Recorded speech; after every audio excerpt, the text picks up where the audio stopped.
Bienvenidos chicos, chicas, a nuestro curso de Rhinoceros Grasshopper. Esta es una edición especial del curso, así que en esta ocasión especial tendremos este video de introducción donde vamos a hacer un pequeño repaso de la herramienta desde cero.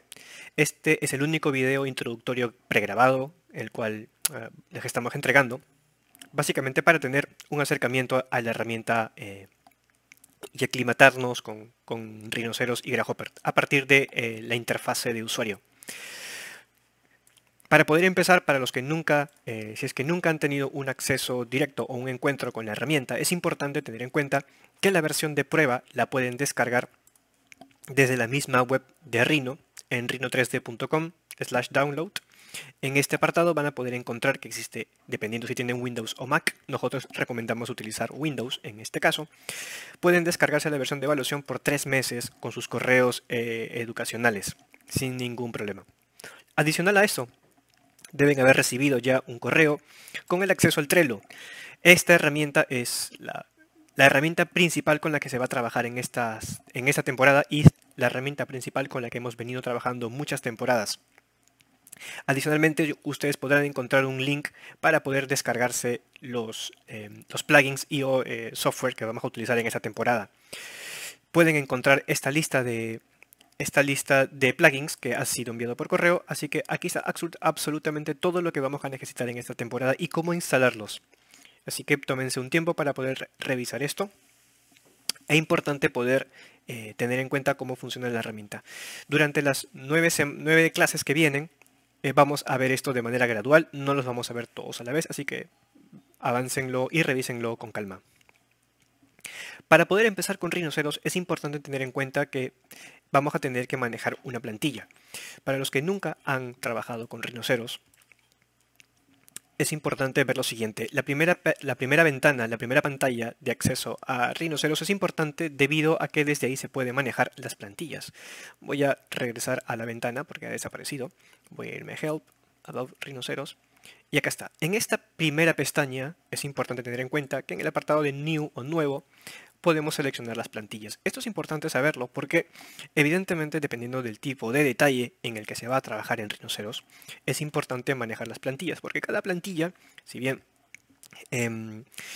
tiene un grado de tolerancia, el cual vamos a manejar, vamos a conversar más adelante de eso, nosotros podemos trabajar desde piezas de joyería, podemos trabajar piezas de mobiliarios, podemos trabajar proyectos más arquitectónicos o podemos trabajar proyectos industriales, ¿no? Pueden ser barcos, pueden ser vehículos, pueden ser piezas mecánicas, en fin. Rhinoceros es un software que abarca muchísimas industrias. Así que en este caso puntual vamos a tratar de conocer la herramienta a partir de sus partes.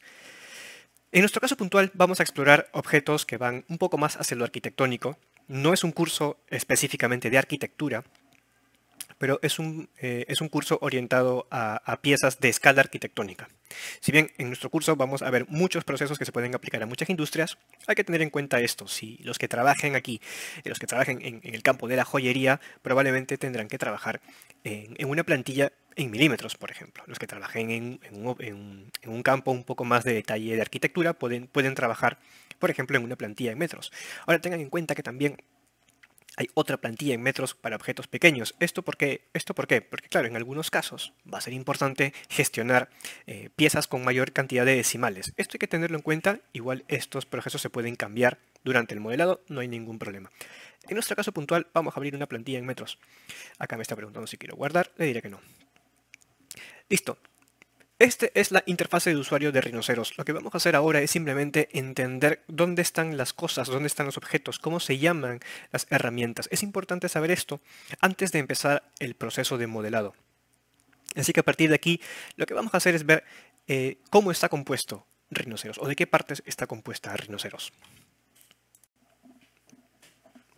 Ahora que nos enfrentamos a la interfase de usuario de Rhinoceros, es importante saber dónde se encuentran las herramientas. Es bueno, muy aparte de conocer los comandos, como cualquier software CAD, mientras más comandos sepamos de memoria, evidentemente nuestro flujo de trabajo va a ser mejor.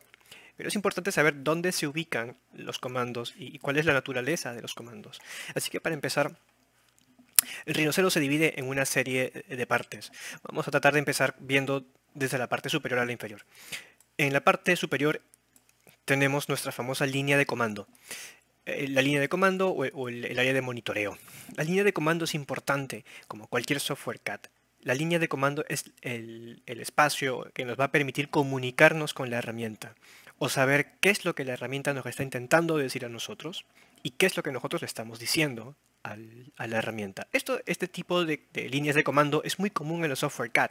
Para los que, por ejemplo, hayan trabajado antes con AutoCAD, es muy similar. Es muy similar.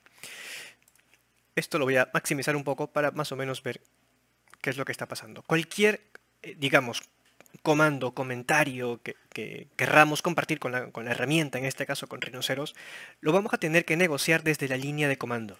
Evidentemente aquí vamos a tener que trabajar sobre comandos que nosotros vamos aprendiendo de memoria, o de lo contrario, por ejemplo. También podemos tener acceso a cualquiera de estos comandos de manera gráfica. Por ejemplo, tenemos el caso del cubo.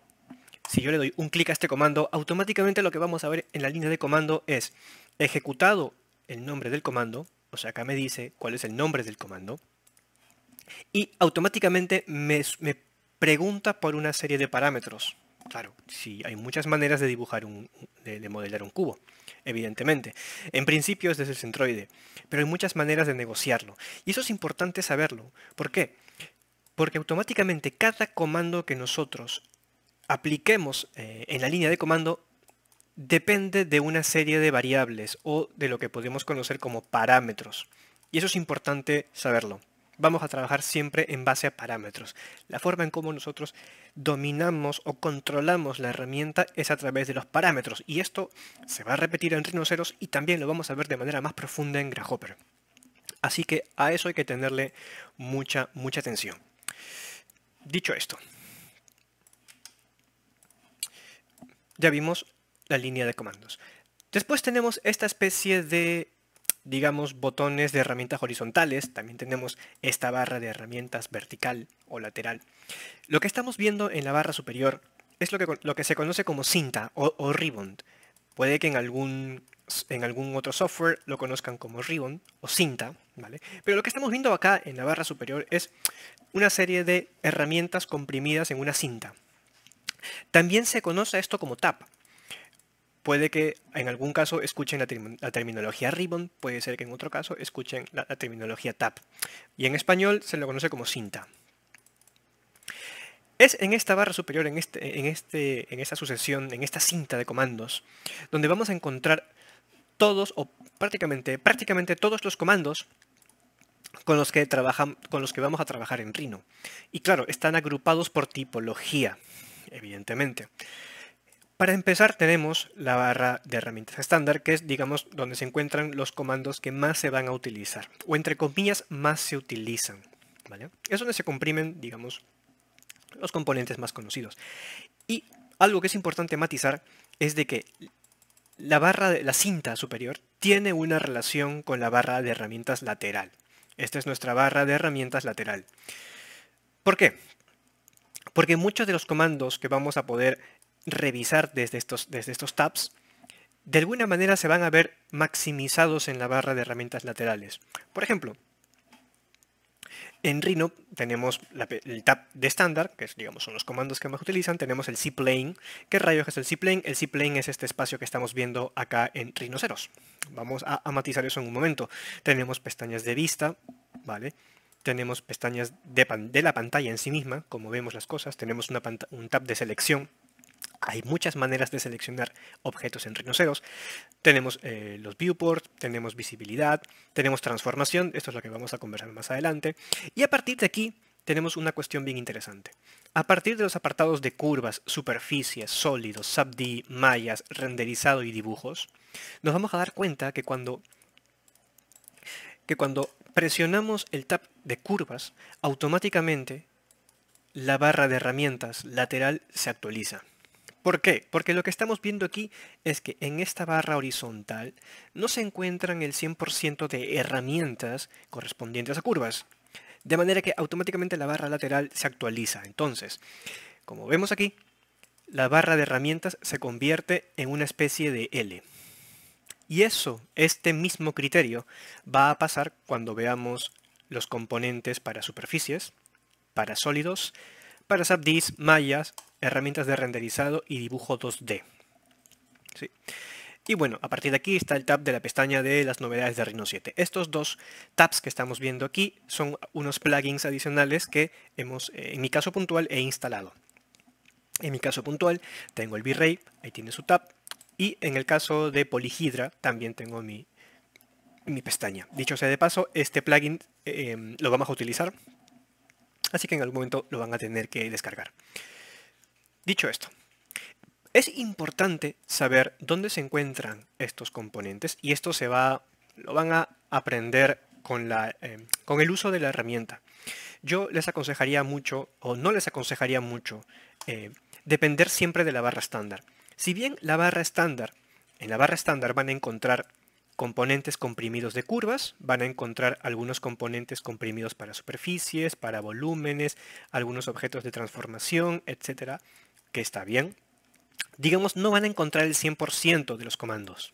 No lo van a encontrar. ¿Por qué? Porque como barra estándar tiene herramientas comprimidas, digamos, entre comillas, lo que más podría interesar. Pero no siempre es el caso. Yo les aconsejo bastante tratar de acostumbrarse al uso de los tabs, porque en los tabs van a encontrar absolutamente todo el catálogo de componentes de Rhino. Incluso, y esto es importante matizarlo, existen algunos componentes, unos cuantos, que no los van a encontrar en los tabs, sino los van a encontrar directamente en la barra de menú superior. Y eso hay que tenerlo muy en cuenta. Esto no lo vamos a ver ahora, pero existen algunos componentes adicionales que se van a encontrar en la misma barra superior. Siguiente. Tenemos el canvas o el viewport, como quieran verlo, el viewport. El viewport, como cualquier software de modelado, CAD, es el espacio donde vamos a comandar lo que estamos modelando. Es donde vamos a ver lo que estamos modelando. Todo lo que comuniquemos con la herramienta a través de la barra, de la línea de comando y a través de los comandos en sí mismo, lo vamos a ver manifestado en el viewport. Así que esto es importante tener en cuenta. Normalmente Rhino trabaja con 4 viewports, ¿vale? Esto es bastante común entre softwares CAD, que se trabaja con múltiples viewports. En este caso tenemos la perspectiva, tenemos el top y los laterales. Para poder acercar o alejarnos en alguna de estas pestañas, simplemente se usa la rueda del mouse. La rueda del mouse. Si quiero orbitar, por ejemplo, pongo el mouse encima del canvas en cuestión y con clic derecho orbito. El clic derecho del mouse me permite orbitar.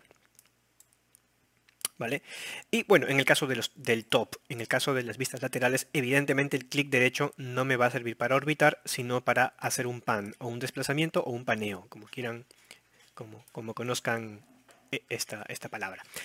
Después tenemos zoom. Para hacer zoom tengo que apretar Alt y clic derecho.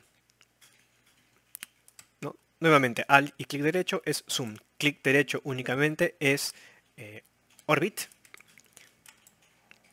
Y para panear, en este caso, en la perspectiva, se aprieta Shift y clic derecho. Nuevamente, clic derecho para orbitar, rueda del mouse para alejar y acercar, Alt y clic derecho para hacer zoom, Shift y clic derecho para hacer paneo. Esta es la manera de trabajar en el canvas de Rhino.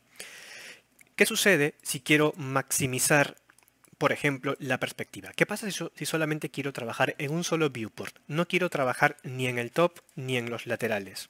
Bueno, para poder acceder a la vista maximizada de un viewport, simplemente le voy a dar doble clic al nombre que contiene la pestaña. A través de esta pestaña, en este caso la de color azul es la que está activa, a través de esta pestaña yo voy a poder comandar, maximizar o minimizar un viewport. Si le doy doble clic a la pestaña, se maximiza. Doble clic a la pestaña y nuevamente regreso a los 4 viewports. Puedo hacer lo mismo con cualquiera de las demás pestañas. Un tip muy interesante es que en vez de estar saltando entre viewports dándole doble clic a las pestañas, lo que se puede hacer es, teniendo maximizado una pestaña, puedo apretar la combinación de botones Control Tab. El Control Tab en el teclado, voy a escribirlo por acá, Control más Tab, Lo que nos va a permitir hacer es poder saltar entre viewport y viewport, dependiendo de la cantidad de ventanas que tenga, evidentemente. Con Control Tab puedo hacer el salto entre pestañas. Y esto es importante, porque en Rhino podemos trabajar más de 4 pestañas, podemos trabajar menos de 4 viewports, podemos trabajar solamente con una. Esto depende evidentemente del layout del viewport. Acá se van a dar cuenta que hay diferentes tipos de estilos de viewports. Se puede reiniciar este viewport apretando el segundo botón que dice 4 o 4 viewports y ya está. Importante, cada vez que se accione un comando, automáticamente lo primero que sale en la línea de comando es el nombre del comando. Acá dice for view. Esto quiere decir de que este comando de for viewports o 4 viewports tiene su nombre de esta manera. Su nombre contraído es for view. Esto quiere decir de que si en algún momento o si yo detecto que este comando es un comando que suelo utilizar muy a menudo, pues probablemente me conviene memorizarme este shortcut y escribirlo en la línea de comando la siguiente vez. Así es como van a ir aprendiendo cómo funcionan los comandos. Listo, voy a maximizar la perspectiva. Otra cosa que es importante saber. En el canvas, en los canvas, o en los viewports, mejor dicho, en los viewports de Rhinoceros, nos vamos a enfrentar con este colega. Este colega que estamos viendo, esa especie de malla bidimensional que estamos viendo, tiene un nombre. Este se conoce como C-plane, o en español plano de construcción. El C-plane es una representación visual, uno, de cómo está funcionando nuestra plantilla, y también cómo están orientados los ejes cartesianos. Esto es, vamos a orientarlo de manera vertical. Acá voy a orbitarlo con clic derecho, voy a acercarlo un poco con Alt y clic derecho, y con Shift y clic derecho voy a apañar un poco. Listo. Lo que estamos viendo aquí es una representación del plano cartesiano y la plantilla. ¿Esto qué quiere decir? Que en este plano de construcción tenemos un vector cartesiano, que vendría a ser X. Tenemos otro vector cartesiano aquí, que vendría a ser Y. Y evidentemente tenemos un tercer vector cartesiano, que vendría a ser el Z. En este caso no lo vemos. ¿Se puede activar? Sí, lo vamos a activar en breve. Esto es importante, porque lo que estamos viendo aquí es una representación de las famosas coordenadas universales. Y esto es una terminación que va a ser muy común en Rhinoceros. Lo que estamos viendo aquí es la orientación de las coordenadas universales. Esto es importante saberlo porque muy aparte de las coordenadas universales existen también coordenadas locales. Eso lo vamos a conversar más adelante. Por aquí abajo tenemos una representación más pequeña de las coordenadas universales. Esta iconografía que estamos viendo en la parte inferior izquierda del viewport corresponde a lo que se conoce como el world o el mundo. Es una herramienta referencial que nos permite ver de manera más clara cómo se orientan los ejes cartesianos. Y esto es importante tenerlo en cuenta, porque es ese world el que nos indica cuáles son los vectores positivos en mi plano cartesiano. Si yo veo esta simbología de la X de esta manera, esto quiere decir de que el vector positivo se encuentra en esa dirección. Lo mismo para el Y, que está en esta dirección, positivo. Y lo mismo para el Z, positivo. Esto es importante saberlo. ¿Por qué? Porque cuando empezamos a manejar modelados más complejos, evidentemente, este plano de construcción ni siquiera se va a poder ver. En ese momento vamos a tener que recurrir a el famoso world.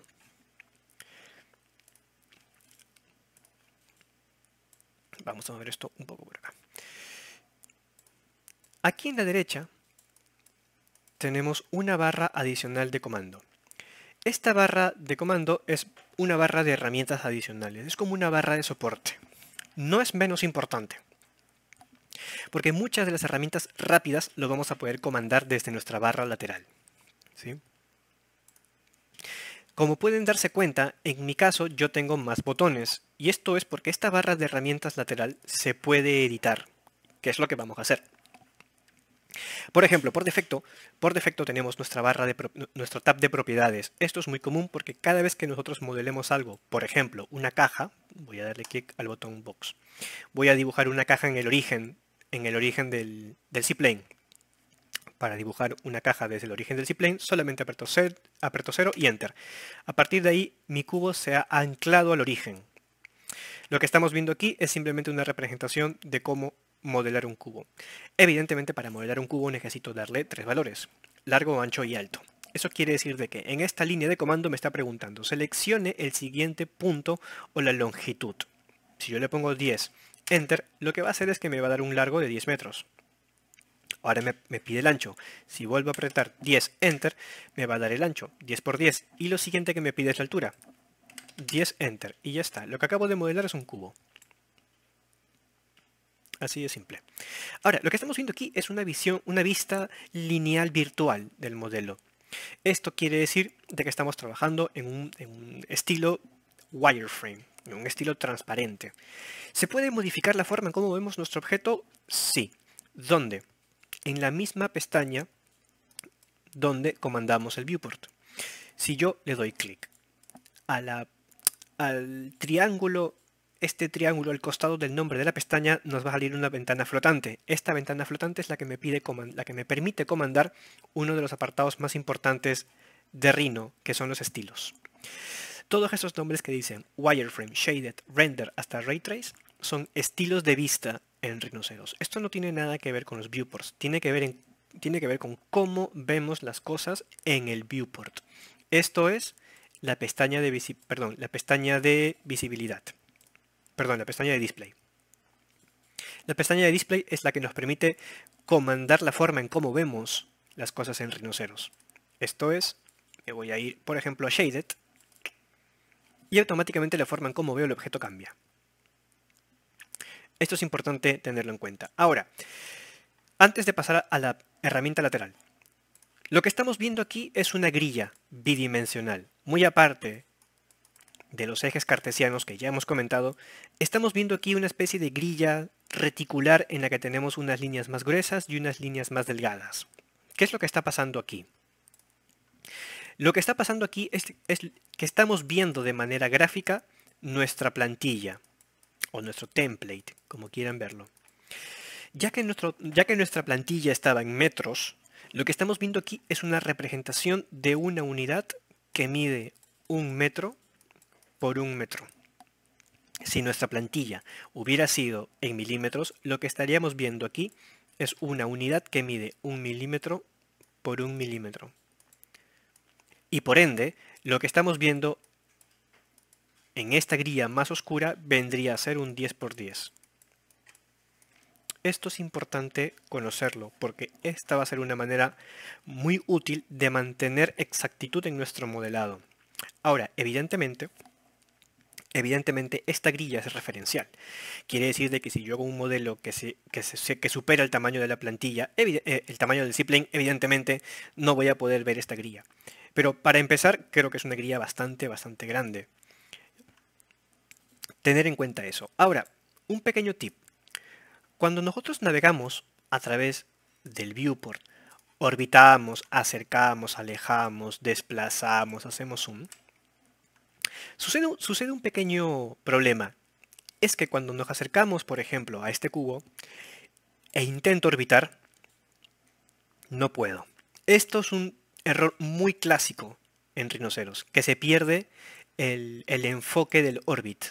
¿Vale? ¿Qué pasa si yo quiero orbitar alrededor de este objeto? Claro, quiero hacer un orbit alrededor de esto. Bueno, lo que tengo que hacer es recuperar el enfoque. Aquí lo que está pasando es que se ha perdido el enfoque. Este es un tip muy importante. Para poder yo recuperar el enfoque, voy a tener que trabajar con una herramienta de zoom. Esto es, si ven aquí hay un botón que dice Zoom Windows o Zoom Target. Esto es importante. Si yo le doy un clic a este botón en la pestaña estándar, lo que me pide acá es dibuja una ventana para hacer zoom. Esto básicamente lo que me está preguntando es, haz una región para que automáticamente el zoom se reenfoque. Y a partir de ahí todo va a orbitar alrededor de ese enfoque. Una manera más rápida de hacerla es escribiendo solamente Z en el comando y dándole un Enter. Enfoco y ya está. Así recupero mi enfoque. Ahora, hablando de selecciones, en Rhinoceros hay dos maneras de seleccionar y esto es muy parecido a lo que pasa en AutoCAD. Hay una manera de seleccionar de izquierda a derecha y hay otra manera de seleccionar de derecha a izquierda. Esto es importante saberlo.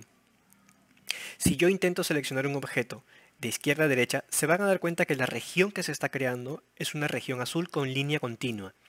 Este tipo de región, que es muy similar al de AutoCAD, lo que me indica es solamente me va a permitir seleccionar lo que se encuentra dentro de esta región. Esto es, si yo termino mi región aquí, sin haber integrado completamente el cubo no se va a seleccionar. Claro, lo que tengo que hacer es seleccionar todo el cubo.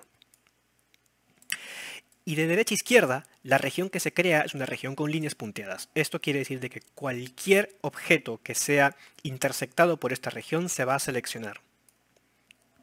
Esto hay que tenerlo muy en cuenta. Esto es una selección muy similar al de AutoCAD.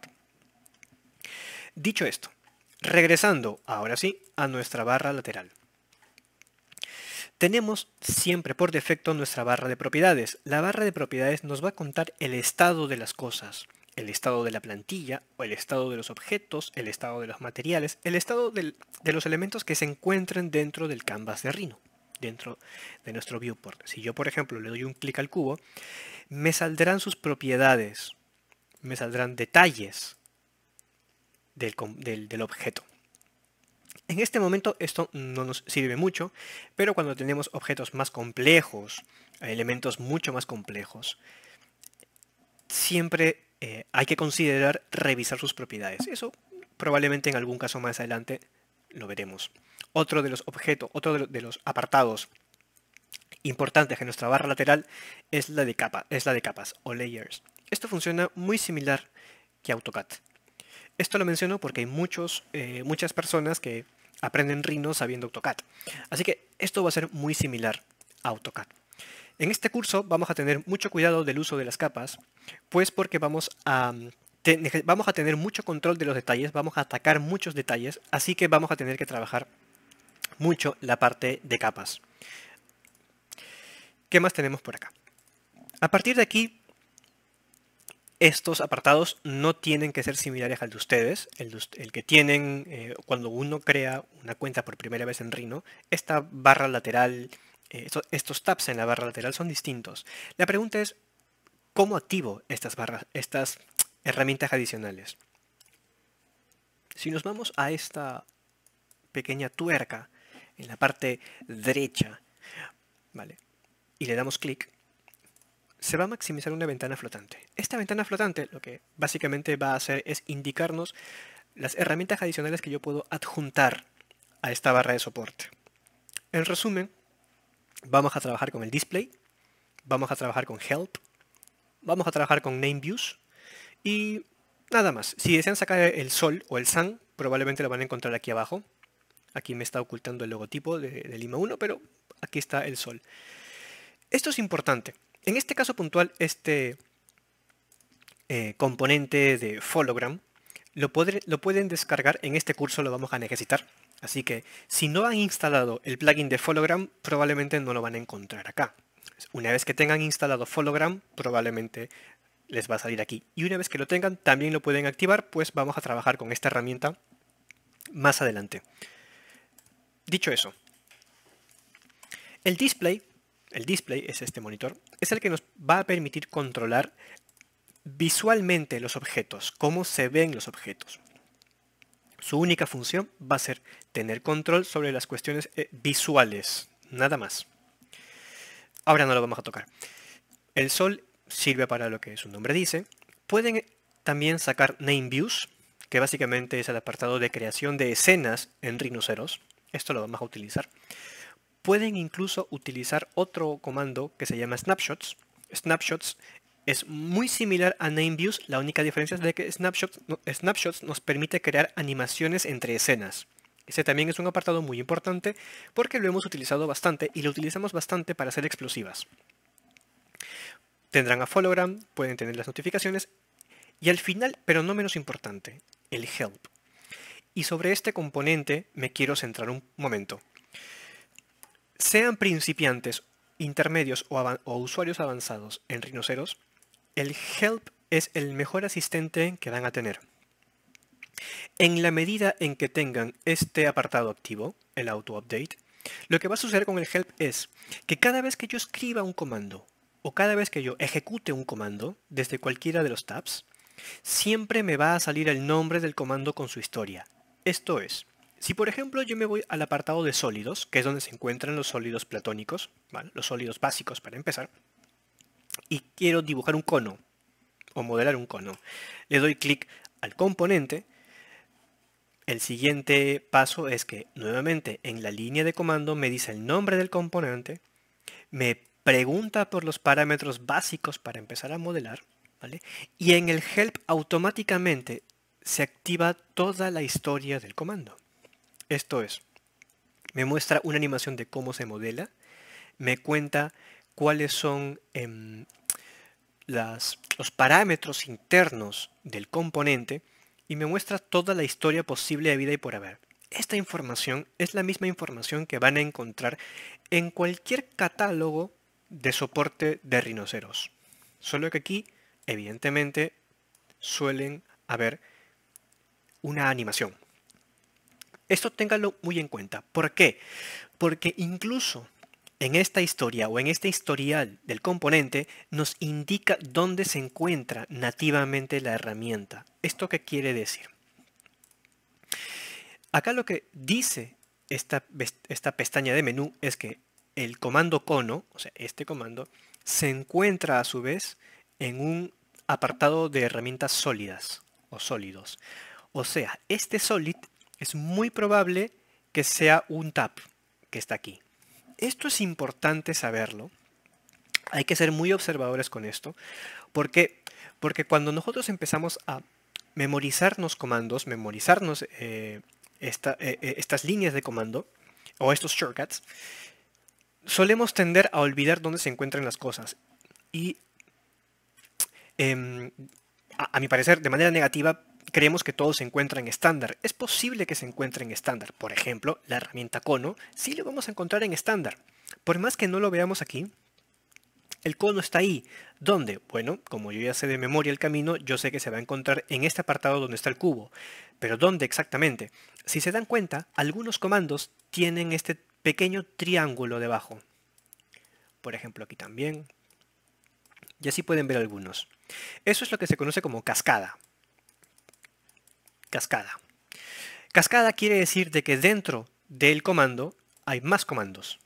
O sea, es como si hubieran compactado o agrupado, ¿no? O resumido los comandos en uno solo. Si en vez de darle clic al icono le doy clic al triángulo, me va a salir una ventana flotante.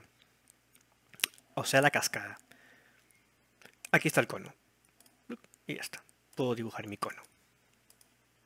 Pero claro, este cono ya sabemos ahora por el historial de ayuda que se encuentra en el tab de sólidos. Esto es, si yo le doy clic al apartado de sólidos, evidentemente lo voy a encontrar acá. Y voy a encontrar todos los demás y muchos apartados más de transformación. Esto hay que tenerlo en cuenta porque eso es útil en cualquier software que dependa de comandos. ¿Oh? Listo. ¿Qué más?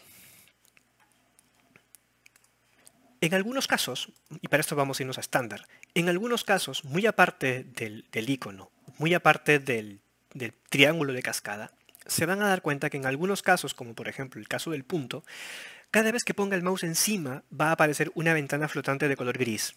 En este caso puntual, en la ventana flotante salen dos líneas. En uno dice single point y en el siguiente dice multiple points. Pero démonos cuenta en la iconografía que se encuentra a la izquierda. Si se dan cuenta, esa simbología hace referencia al clic del mouse. Eso quiere decir de que este componente de punto tiene dos maneras de ser llamada, con clic izquierdo y el segundo con clic derecho. Y esto hay que estar muy atentos a esto, porque acá dice, si yo llamo a este componente con el clic izquierdo, voy a llamar al componente que se llama single point o punto simple. Esto es, si doy clic izquierdo, solamente voy a poder dibujar un punto. Sin embargo, si lo llamo con clic derecho, voy a poder seleccionar múltiples puntos. Y eso ténganlo en cuenta. Son muchos los comandos que tienen esa opción interna, ¿vale? Y claro, ojo a esto. Si yo le doy, si lo llamo con clic izquierdo, ¿vale? Y lo voy a llamar nuevamente con clic derecho. Miren la diferencia que hay en la línea de comando.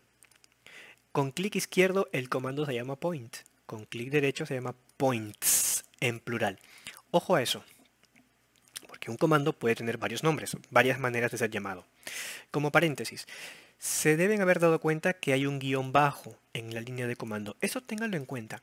Si estamos trabajando o si están trabajando con el rinoceros en inglés, solamente van a escribir el nombre del comando sin el guión bajo. Si están trabajando con un software en otro idioma, como por ejemplo en español, al nombre del comando o del componente van a tener que agregarle un guión bajo. Nada más. Esta es la manera universal de escribir el comando en rinoceros.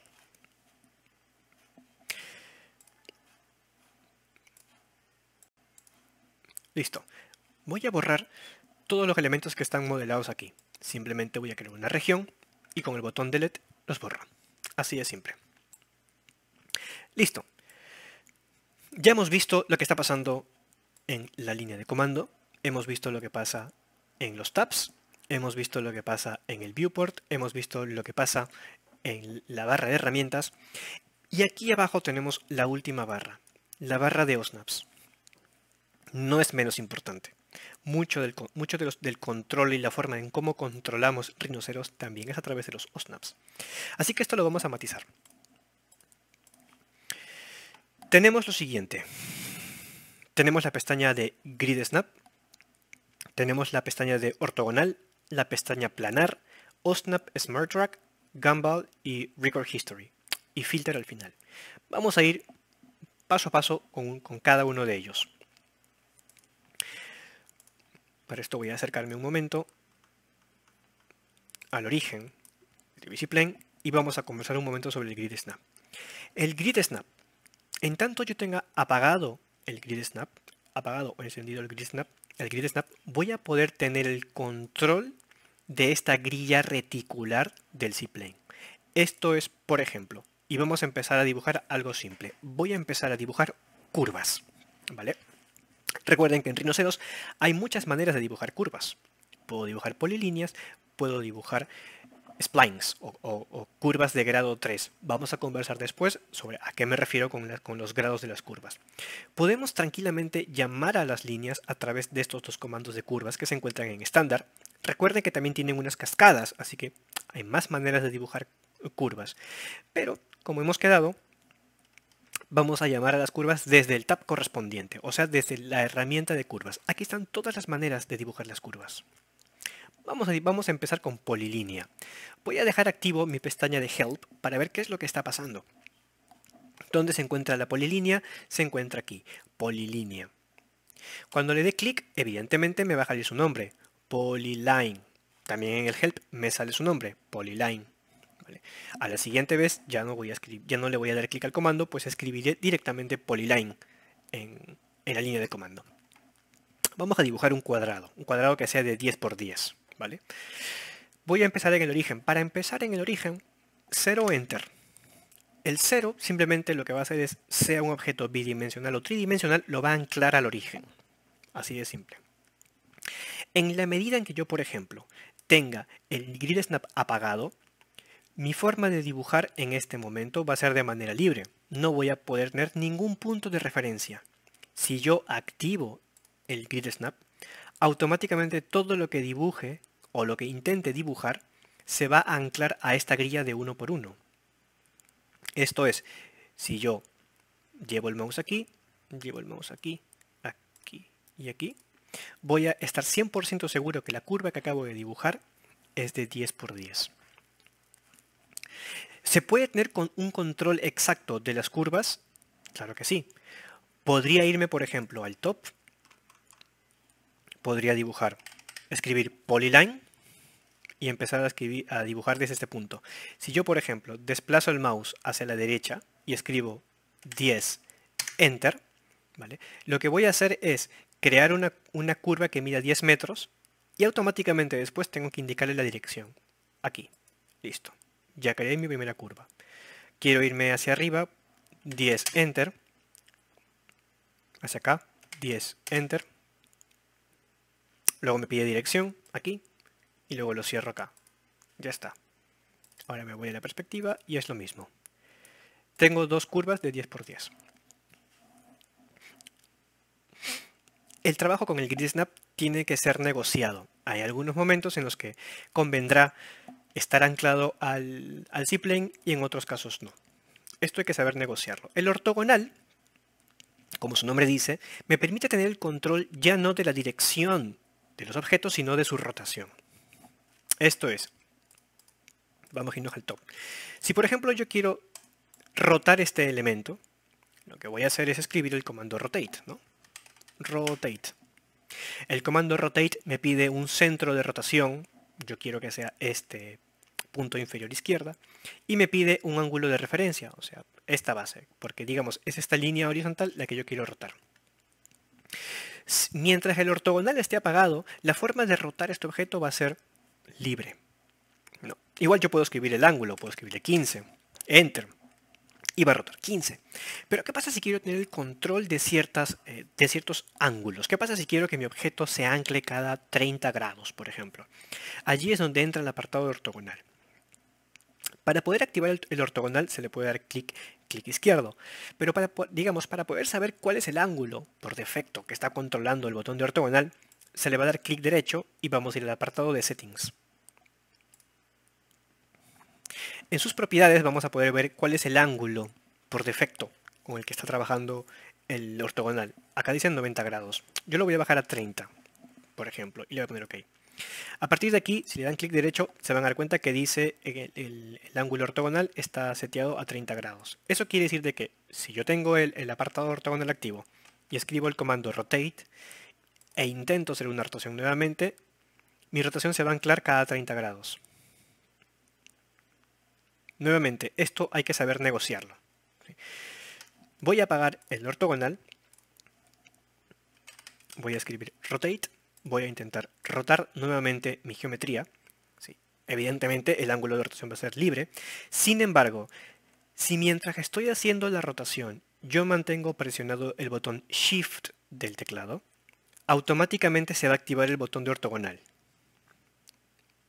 Si suelto el botón Shift, se desactiva el ortogonal. El botón Shift en este caso es el acceso rápido para activar el ortogonal. Así que tengan en cuenta eso. Voy a ponerle un escape. Voy a regresar, ahora sí, a la perspectiva. Esto lo hice con Control Tab, no se olviden. Listo. El planar es un apartado que nos va a permitir mantener la cualidad planar de una curva. Sobre esto vamos a hablar un poco después. En este caso que tenemos geometrías bidimensionales, no vamos a ver ninguna diferencia al encenderlo o al apagarlo. Esto lo vamos a ver más adelante. Vamos a hablar un rato del OSNAP. Este OSNAP vendrían a ser los puntos de control de una geometría. Esto es, los OSNAP son lo mismo que hemos venido heredando del AutoCAD. Los OSNAP son puntos de control. Sobre esta geometría, que es una curva, yo puedo tener control de sus partes. Puedo tener el control de sus puntos finales, que en este caso vendrían a ser los vértices, de puntos cercanos, que vendrían a ser puntos dentro de una curva, puntos per se, puntos medios, centroides, intersecciones, perpendiculares, tangentes. Son puntos de control que se activan como parte de la geometría, que me van a permitir transformarla. Esto hay que saber negociarlo nuevamente. Tener todos los OSNAPs prendidos no necesariamente me van a hacer a facilitar la vida, porque puede que entre en conflicto entre lo que quiero o no quiero seleccionar. Así que el tema de los OSNAPs hay que manejarlos con cuidado, pero tengan en cuenta que los OSNAPs son puntos de control sobre una geometría que yo voy a transformar. Y este apartado de transformación es importante. Vamos a quedarnos con la terminología de transformación. ¿Por qué? Porque en Rhinoceros tenemos una pestaña exclusivamente o un tab exclusivamente para los comandos de transformación. ¿Qué son los comandos de transformación? Comandos como mover, copiar, rotar, escalar, mirror y así. Array, por ejemplo, son comandos típicos de transformación.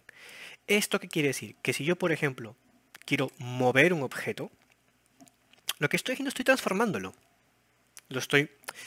Estoy cambiando sus coordenadas, estoy cambiando su ubicación en el espacio, por ende lo estoy transformando. Si yo escribo el comando move, ¿no? La que me va a pedir es seleccionar un objeto. Selecciono este objeto, aprieto Enter y automáticamente me pide un punto. Claro, debo tomar un punto de referencia, o sea, un punto de control. En este caso yo puedo controlar sus bordes y lo puedo desplazar en el espacio. En este caso solamente en X y Y.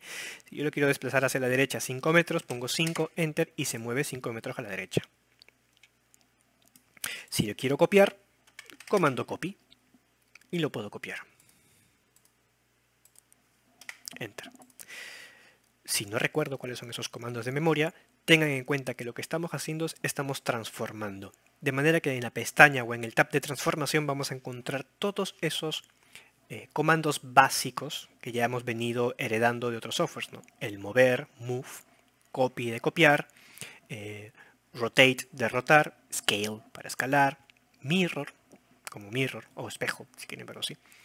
Y adicional a ello se van a dar cuenta, adicional a los más conocidos, ¿no? Se van a dar cuenta que existen más apartados de transformación. Claro, normalmente nosotros conocíamos esto, ¿no? Los apartados básicos de transformación, pero existen muchos más. Existen muchos más. Y probablemente sobre estos vamos a conversar en otro momento. Yo les aconsejo mucho explorar estos comandos de transformación. No se asusten porque ahora que ya saben que tienen el help a la mano, cuando yo quiera explorar cómo se utiliza, por ejemplo, un array polar, simplemente le doy clic al comando, se va a actualizar mi help.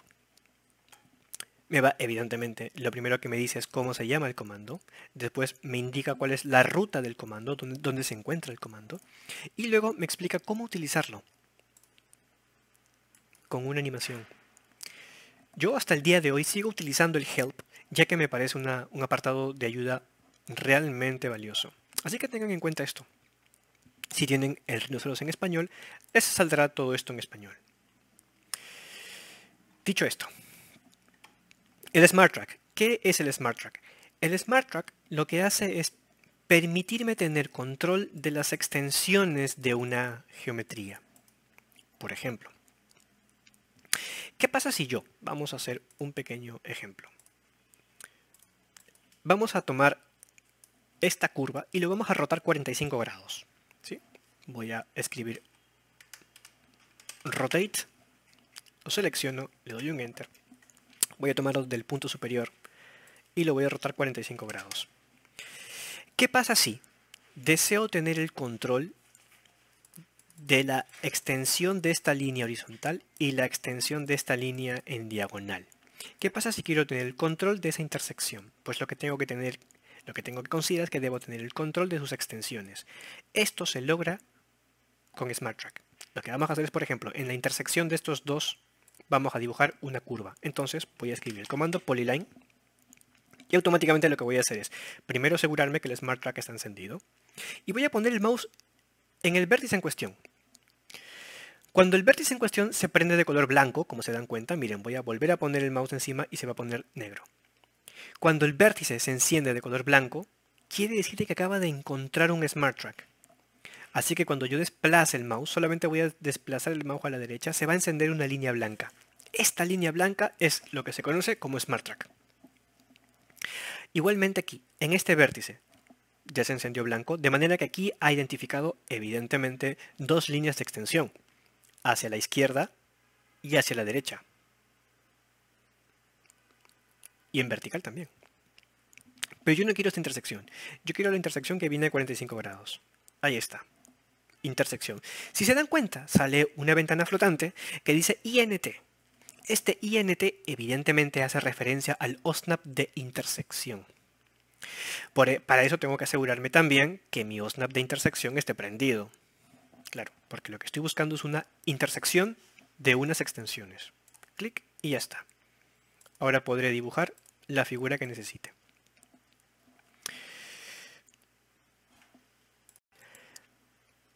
Y para ir terminando, por último, pero no menos importante, el Gumball. Por defecto tenemos el Gumball apagado. Si lo tienen activo, se van a dar cuenta de lo siguiente. Primero desactivémoslo. Cuando desactivamos el Gumball, por ejemplo, y seleccionamos las curvas, ¿vale? No pasa nada peculiar. Sin embargo, si tienen el Gumball encendido y seleccionan una geometría o un conjunto de, les va a salir este pequeño... esto se conoce como gizmo, ¿sí? Este pequeño coleguita que está en el espacio con esas flechas roja, verde y azul, que hace referencia evidentemente a las coordenadas universales. Eso se conoce como el Gumball. Ese es el famoso Gumball. Si yo selecciono esta curva, van a ver el Gumball ahí.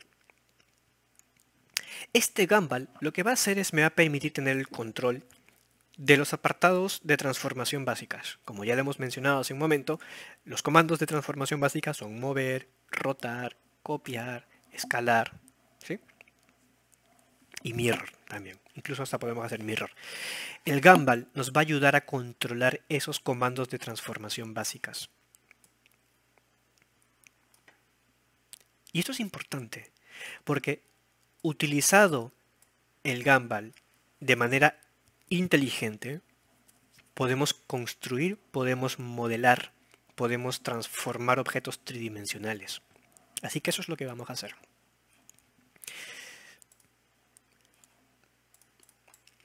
Por ejemplo, voy a enfocarme en esta curva. Voy a borrar todo lo demás. Voy a seleccionar las curvas, lo borro y me voy a quedar con este. Vamos a hacer algo bien interesante. Voy a llevar esta curva al origen. O sea, quiero que este vértice vaya al origen. ¿Qué puedo hacer? Fácil, como estoy anclado en el grid snap, simplemente pongo mover, ¿no? Tomo el vértice y como está anclado al Z-plane, pues lo mando al origen. Pero ¿qué pasa si tengo el origen, el grid snap apagado y lo muevo sin darme cuenta, ¿no? Sin tener en consideración ningún valor. Ahí está. ¿Cómo lo puedo llevar al origen?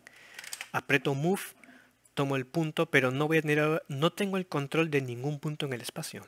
Fácil. Aprieto 0, Enter. Ya está. El mágico 0. Voy a dejar activo el Grid Snap.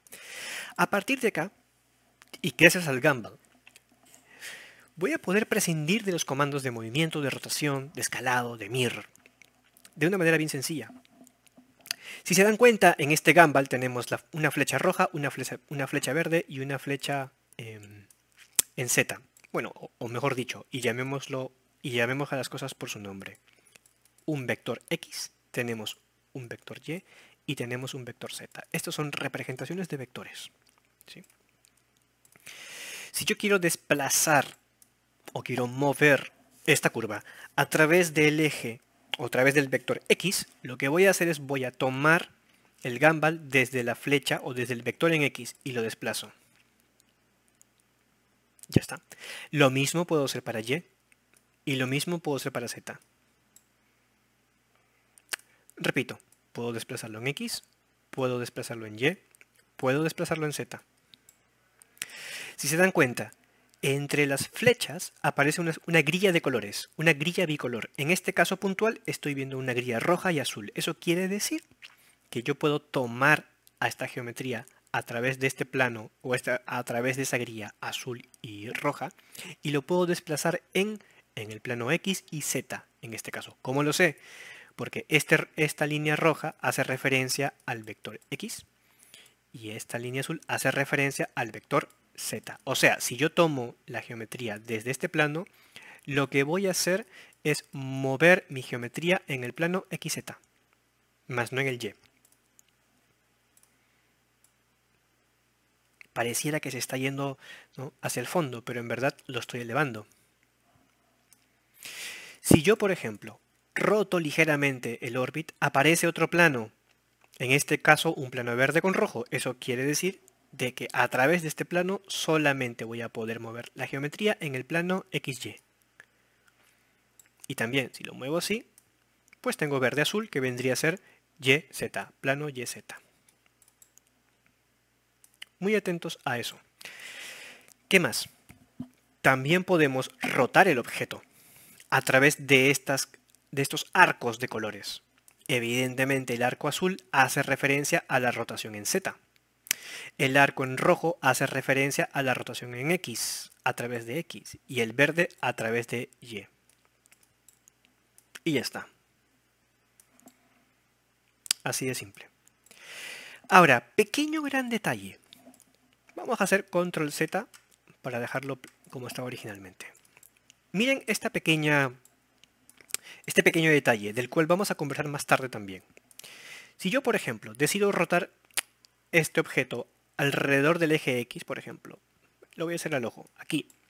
Después decido rotarlo alrededor de Y y decido rotarlo alrededor de Z.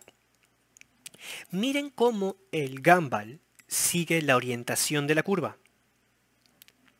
Sin embargo, si yo deselecciono la curva y lo vuelvo a seleccionar, el gumball va a resetearse.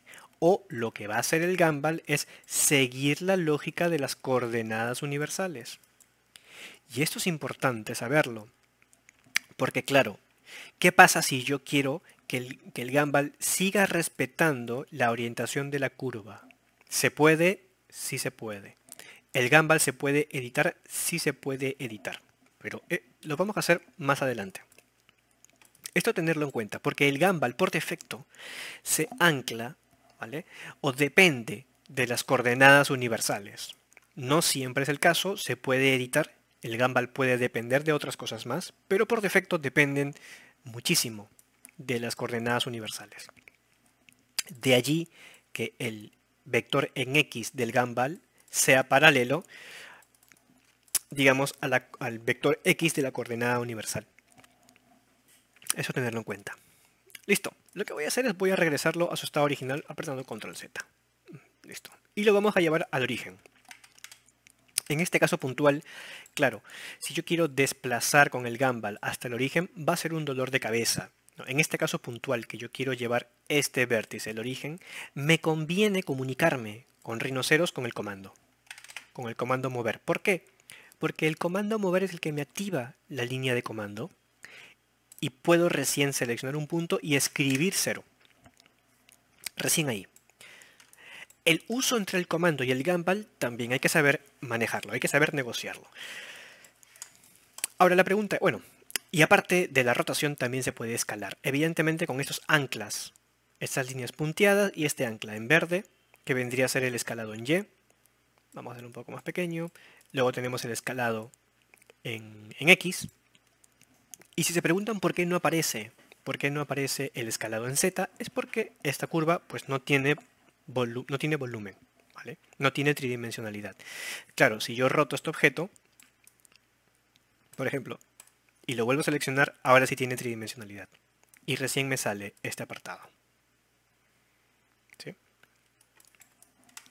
Vamos a regresar. Ahora, algo más que se puede hacer con el gumball.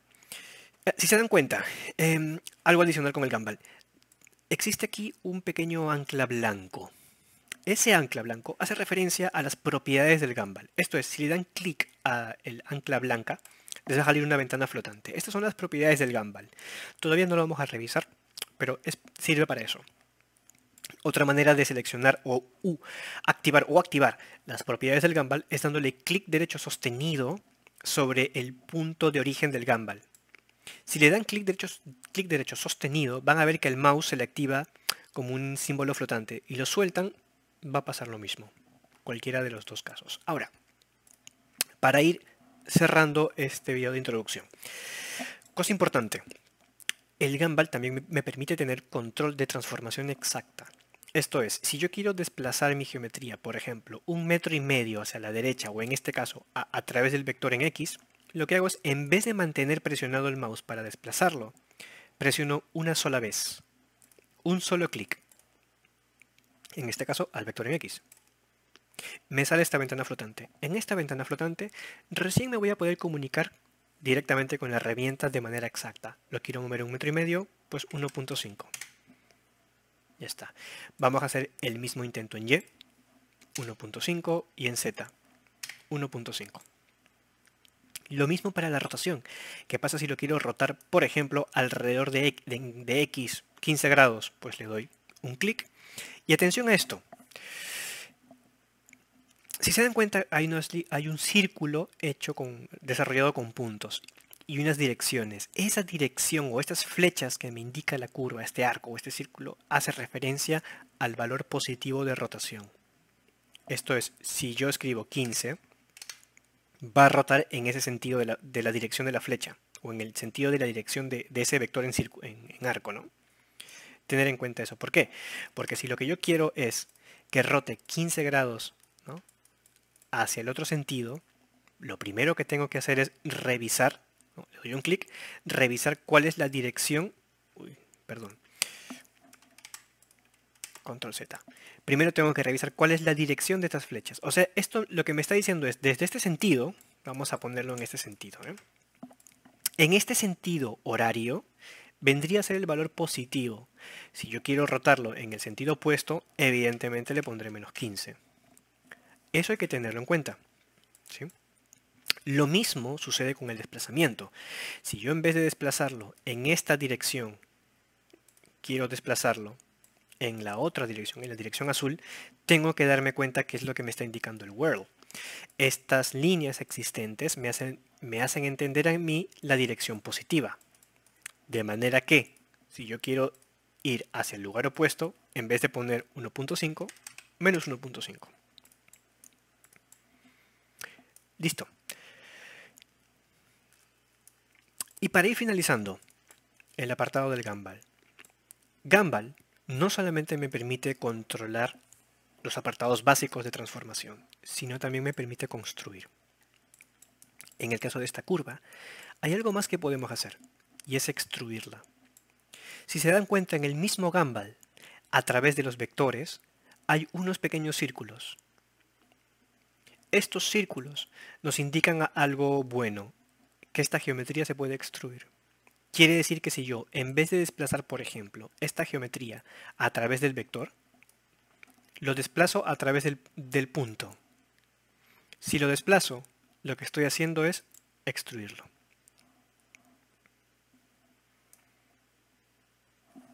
Repito, tomo la curva y lo puedo extruir.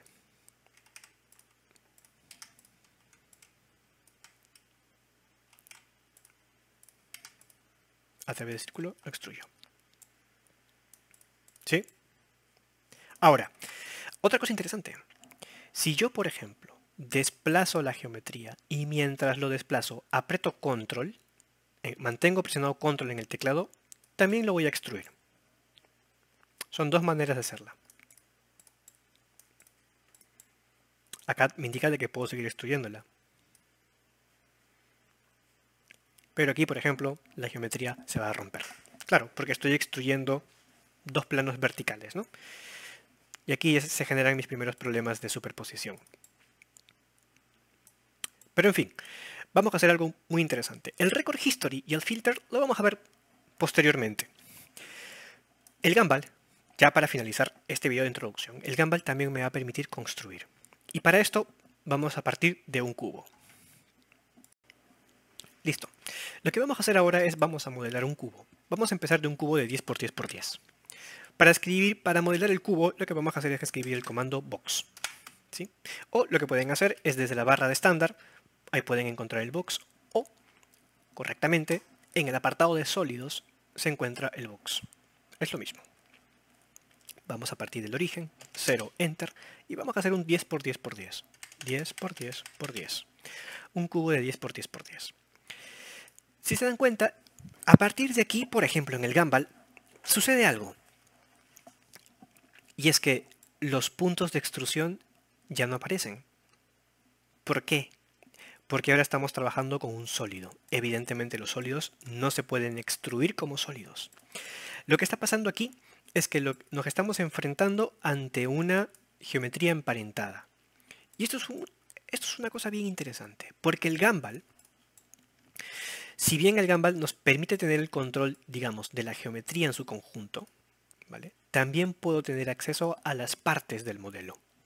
Y eso es importante, porque tener acceso a las partes del modelo me va a permitir a mí controlar el diseño. Y esta parte es importante. Vamos a ir adentrándonos a cómo transformar un objeto con el Gumball. Por ejemplo, este cubo, ¿de qué está conformado? Es la gran pregunta. Bueno, este cubo está conformado de 6 caras, ¿verdad? 4 caras laterales, una cara superior y una cara inferior. Y claro, evidentemente, cada cara, por ejemplo, la cara 1 también tiene partes. Tiene 4 lados. Y a su vez cada lado tiene partes, 4 vértices.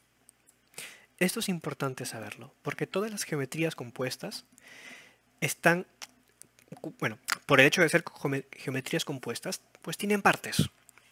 Y nosotros podemos tener acceso a esas partes. ¿Cómo? Es la gran pregunta. Si, por ejemplo, yo quiero tener acceso a esta cara que se encuentra aquí, lo que voy a hacer es, en vez de darle un clic, digamos, a esa cara, voy a hacer lo siguiente.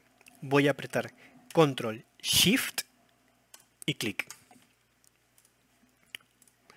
Vamos a escribirlo acá.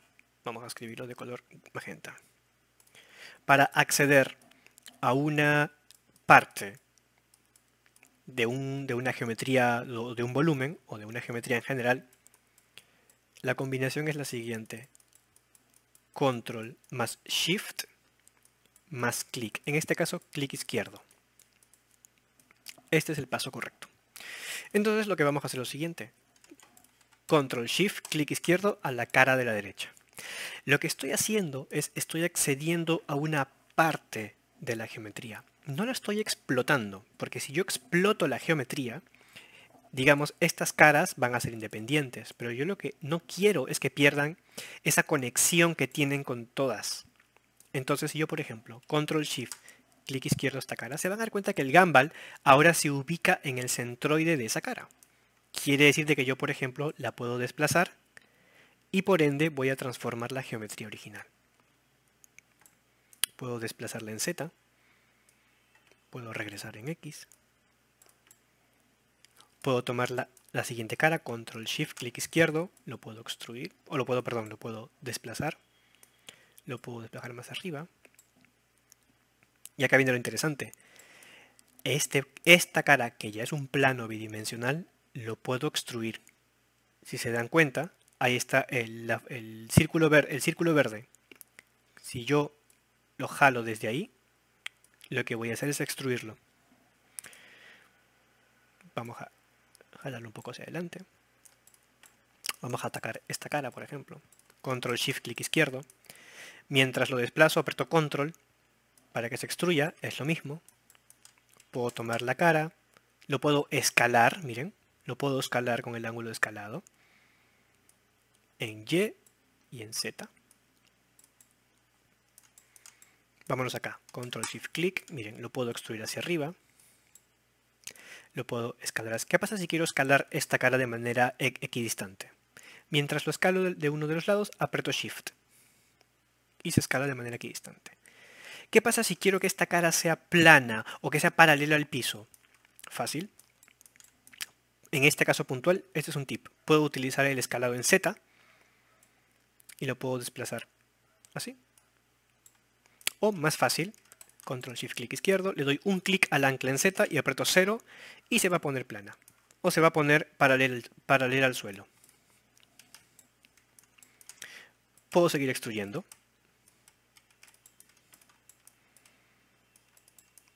Vamos a hacerlo un poco más rápido, con Shift. Puedo escalar esta cara de arriba apretando Shift. Control Shift, escalo por acá. ¿Ya se dan cuenta? Puedo extruir por acá. Hacerlo un poco más pequeña. Escalado con Shift. Puedo extruir esto. Puedo rotarlo también, ¿por qué no? Puedo rotarlo. Puedo hacerlo un poco más pequeño. Y ya me van entendiendo. Puedo tomar aristas también. Puedo tomar una arista. Por ejemplo aquí. Si quiero agarrar esta arista, ¿vale? Me pasa algo bien interesante. Aprieto Control Shift clic izquierdo, tomo la arista, vamos, ahí está, y me sale esta ventana flotante que dice menú de selección. ¿Qué es lo que está pasando aquí? Acá me dice, en este punto que acabas de seleccionar están pasando dos cosas. Hay dos cosas que están confluyendo. Un borde, pero a la vez una cara. Entonces acá me pregunta, ¿cuál de los dos quieres seleccionar? Porque asume que probablemente quise seleccionar la cara, ¿no? Pero con esto yo decido que quiero. Pues yo quiero la arista, ya está. Y la ventaja es de que lo puedo mover. Lo puedo escalar. Lo puedo desplazar. Y la cosa se va poniendo interesante. ¿Qué pasa si quiero copiar? Fácil. Mientras desplazo, aprieto una vez Alt en el teclado hasta que salga ese más en el puntero copiado. Puedo copiarlo hacia arriba también. Mientras desplazo, aprieto Alt una vez, lo suelto y copia. ¿Y qué pasa si quiero hacer mirror? En este caso, si yo quiero hacer, por ejemplo, mirror a través de este eje, ¿no?